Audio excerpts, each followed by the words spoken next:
I'm going to share my. Yeah, good morning, everyone. Today we are going to talk only about the service calls. So recently we have also made some changes and enhancements, and we're still working on it as we have some feedback from some of our existing customers. So service call module, as you all know, helps us take care of all the appliance or furniture services once the products are sold.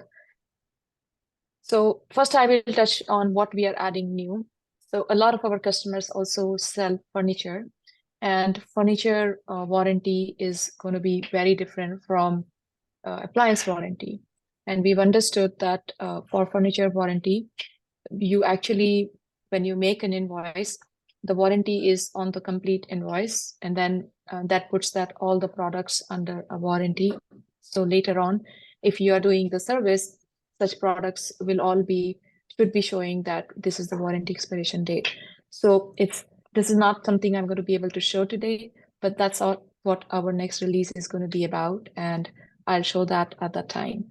But let me share my screen and we will look at the appliance service. 1 minute.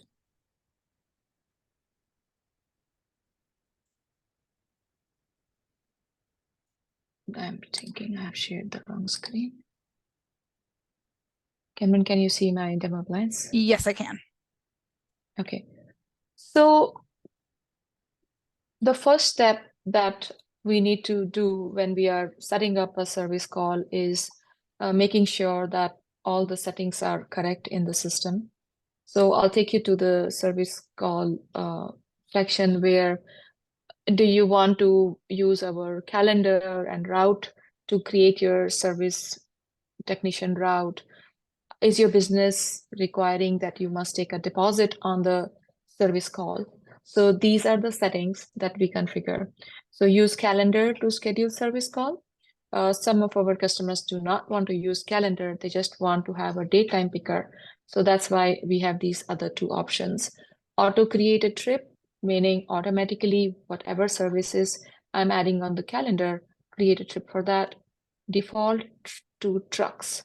So when I am scheduling a service call, I want to add this on the truck rather than assigning it to an employee. We added this new default service call duration because earlier what was happening was that you had to manually always say, oh, okay, it's a 1 hour service or 2 hour. So we just said default is 1 hour, and then you can change it if you want to. Allow to create multiple invoices from service. I'll keep it unchecked, meaning for one service call, there is only going to be one invoice. Close service status on complete invoice. As soon as we have made invoice, automatically make that service as closed. So I will go ahead and check that. A customer signature is required. If you really have a technician who is going to be using Athya Suite while they are on site, this is a good setting to be enabled. Else, what you can do is, like a lot of people just take a printed copy, get a signature, and come back and add that as an attachment. Show suggested part in service call, we'll leave it for now. Customer address is mandatory in service call. I think this should always be on because if you're doing a service, you need the address. Where are you going?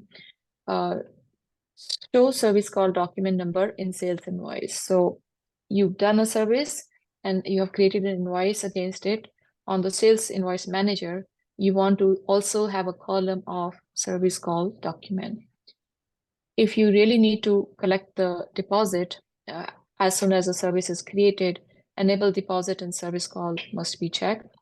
If you say always collect deposit, it's going to force you to collect deposit. So if you could just leave it like that, this is fine. A lot of times we are servicing a product which is not part of my product definition.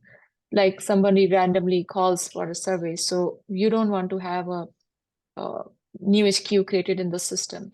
So we have this category, serviceable item category. What happens is if you have products created in this category, they will not come when you are actually making invoice or making an order. They will just be there because we need to have these products that you're servicing for the history purpose.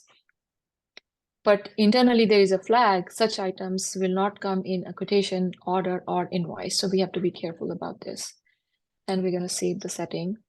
So please enter the default deposit. I'm just going to enter maybe $85 and then save that. So now I have my settings here. Let's go ahead and create a quick service call, and I'll explain all the differences. So when we are creating a service call, we do give you option to service what you have already sold while using Althea Suite, or service anything that comes to you.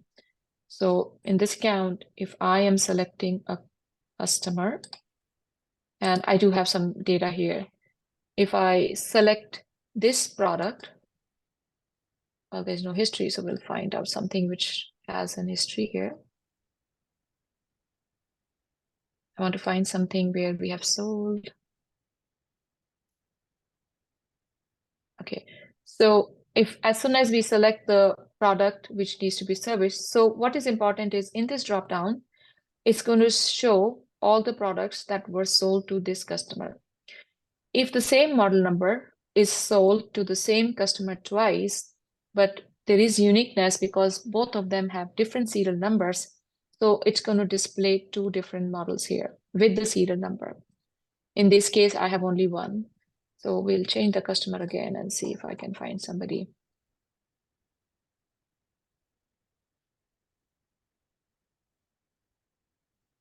So if you see now in this case, I do have a history that this product was sold to this customer. This is the invoice number.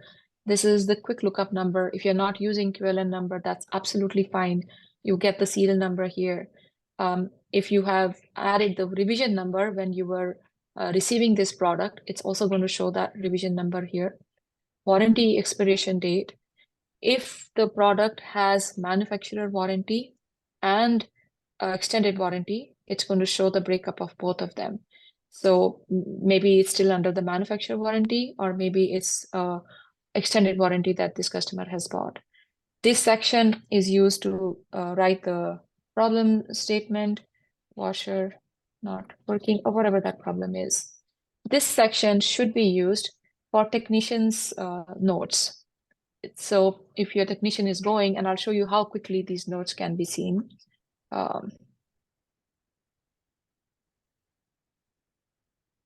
Any special note that you need to give to your technician. This is your own internal workflow status. You could have any of these, like parts ordered. Althea Suite has nothing to do with it. Pre-screen is this is what it is. But if this product is in warranty, it automatically populates here in warranty. And I have defaulted my service to 60 minutes, so I don't have to select the time. But you could always come here and define different type of services with a time, like normally, air conditioner services, maybe it takes 1 hour, a washer service can take 1.5 hours. So you could have predefined simple lookups, and as soon as you select something from here, it will change the time. This is the parts. This is where we add the parts that we need to service. 99% of time when you're creating a service call, you don't know what parts because your technician has to go and do the diagnostic. Maybe you don't even know how to schedule it. A couple of things here. If you want Althea Suite to trigger a text message to your customer as a service is created, please reach out. We can do a setup for you where at different stages, like a service is created, can send a text message, service is completed, can send us text message, service is rescheduled, can send a text message from the system. So in my account, I do not have any text configuration because this is just my sandbox. But what I'm going to do is I'm going to just complete the full process, showing you that, okay, we are ready to schedule the service ticket. So I will select, okay, North Truck is my service truck. We can go to this customer on this 5th of October. Time slots are 2. Do I need to assign an employee? Okay, maybe I can, or maybe I don't have to. And I will save that. So this section is very much visible on the smartphones, should be used by your technician. We heavily suggest that. because right there, once the service is created, there is a modify service call. When they actually at the customer location, they can open it from here, write their notes, and complete this service. But we're still in the middle of creating the service. So I'm going to just save it. So we just created a new service. It's scheduled. All parts available is, I have not even added the parts, so it's just green for now. As soon as I add a part, it's going to show us that if it is in stock and if it is not in stock.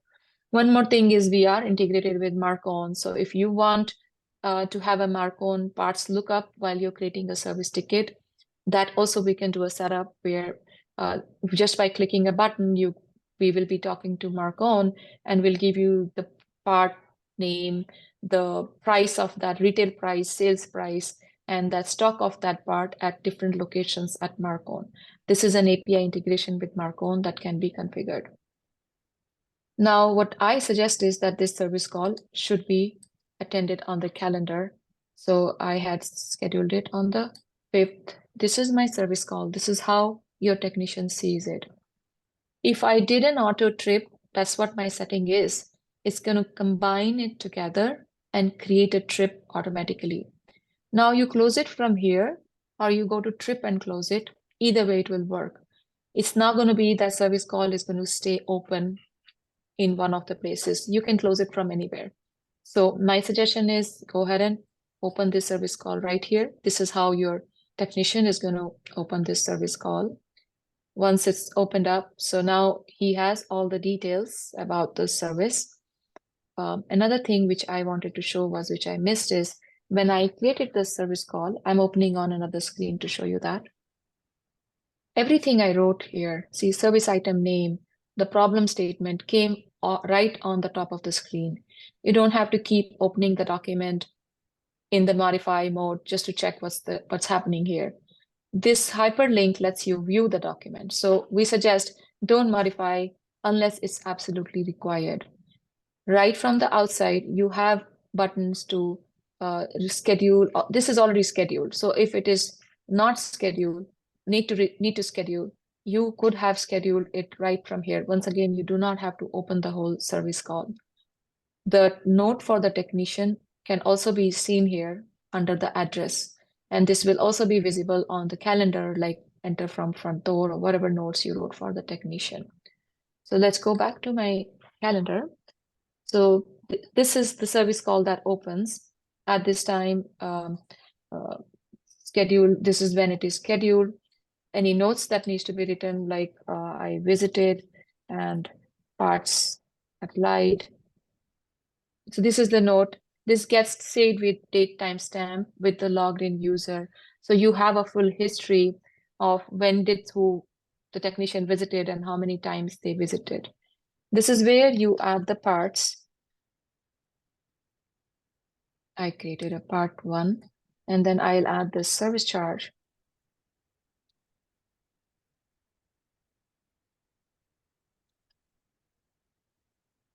Oops, find my. So I'll expand the screen a little bit so that you can see it. We are adding the part, we are adding the service charges, and I have predefined the prices. So this is what it is. If this part is at any other warehouse, you could change the warehouse here. That's your fulfillment warehouse. Service do not have any warehouse, it's just coming here. They should have not actually come here. If you clicked on this apply, so what is important, and maybe most of our customers do not know it, is as you are adding this part in the service, it is going to create a stock transaction in the backend and reduce that stock because you're committing this part. Even if you do not have stock, it's going to make it negative. And if you don't have stock, it's going to become red and say, okay, go ahead and create a back order PO. But this does a stock transaction. You can always come back, modify, remove that part, and add some other part. It will reverse the stock transaction. We have taken care of that.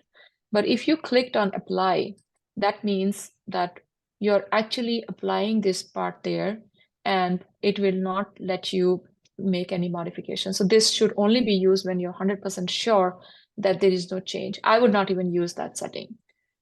So we have the tax, we have the service details. We gave option here to add more info, like the part is going to be paid by Marcon. So you could just add it here. It's just for your reference purpose that this part one payment is coming from Marcon. If Marcon was connected here, you will see that little button here, lookup part. And then that's how you could get the pricing and the stock details.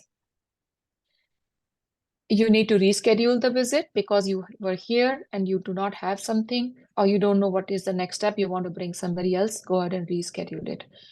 You have to cancel the visit. Customer was not even there, or you went and there was no service required. You cancel it. It creates a log that technician visited and it was canceled. Or it could also be canceled even before the visit. A complete service, meaning I'm all good, this is done, I have applied part, this is the service charge. We can say visit complete. Yes, that. And then now it's because I said signature is required. It opens that signature screen here. I can skip it by saying customer is unavailable to sign. If you don't want this option, maybe it's an access thing, we can remove it. Your technician must take signature, you can force that. So I have completed the service. If I come back here under my service call, the visit is complete, visit count is there. So if you visit it twice, it's going to give that visit count. Now, what is most important is now if I create invoice from here, it transfers everything from there to the screen. It also shows me that Marcon is paying here. This is for the person who is making that invoice. You can, if you have that Marcon as a finance agency created in your Althea Suite account, you put that Marcon name here. So we know $70 are going to be paid by Marcon as a company. This is just to do the math for you on the next screen that, okay, this $70 is coming from Marcon. When you're ready to receive the payment, it's here already. You say apply. So you could have multiple different part companies or different products under different parts under different warranties, or maybe one part is under warranty, another one is not under warranty. So you could have different lines. This is being paid by Marcon, this one is being paid by somebody else. You could do that. If I apply here, it gets applied under the finance agency Marcon parts. The remaining money, how is customer paying you? Maybe he's giving check, cash, balance, whatever it is, you could receive that. So I use this setting to calculate so that quickly I can convert this into invoice and say Marcon is paying for that. And I'm going to save that invoice. Now I said that Marcon is paying for that, but this product was under warranty, and this is something that customers should not be paying. So you would have already purchased this product from Marcon Parts. My suggestion is go ahead and under the purchase section, we have vendor credit note. Go ahead and select your Marcon part and then add that credit memo so that you can apply it in your next purchase when you're purchasing from them. Whereas for this sales invoice, from customer side, it's cleared, but the sales invoice is still pending because we said that that $70 is pending on Marcon. So the sales invoice is going to be complete here, but I am pretty sure the payment is going to be pending. Payment status, pending amount shows $0. Oh no, sorry. Here, the pending amount is showing $70. How do we clear this? I would just go to receive payment from finance agency. Marcon is the finance, Marcon parts is what I've added. It's showing all different invoices that Marcon is going to be paying for. But now this invoice, actually, they are not paying. They are actually giving you a credit note. So I suggest that we create a payment mode here as credit note and then just clear this invoice because you're not receiving money from here. As of now, it's a two-step, but what we are doing is right here, we will give an option, create a credit note for this vendor right from here. So you do not have to do those two steps.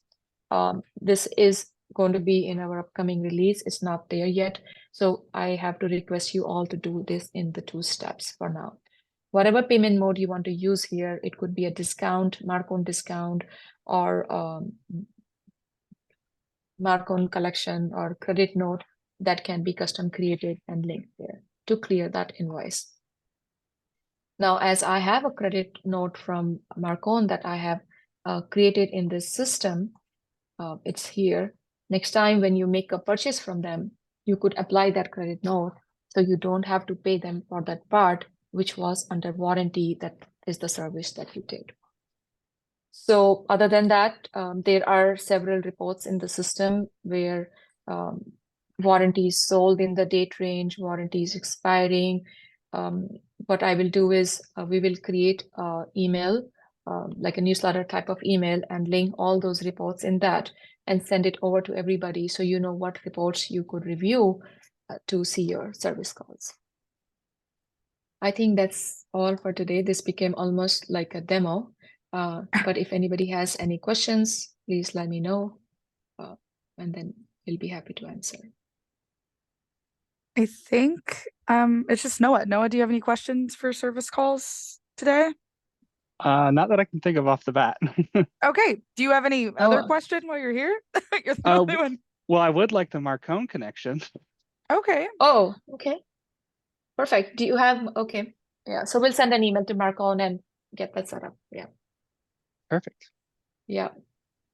And then the question that you had called yesterday was for that, how do you get the warranty parts payment, right? That's why I covered it. Does that make sense to you, what we saw? Yes, it does. Okay, yeah. Sounds good. Noah can take some of our trainings now. Exactly. Yeah. Well, thank you so much for coming, Noah. If you have no more questions, I think we'll go ahead and end this meeting. Sounds good. Thank you. Thank you. Bye.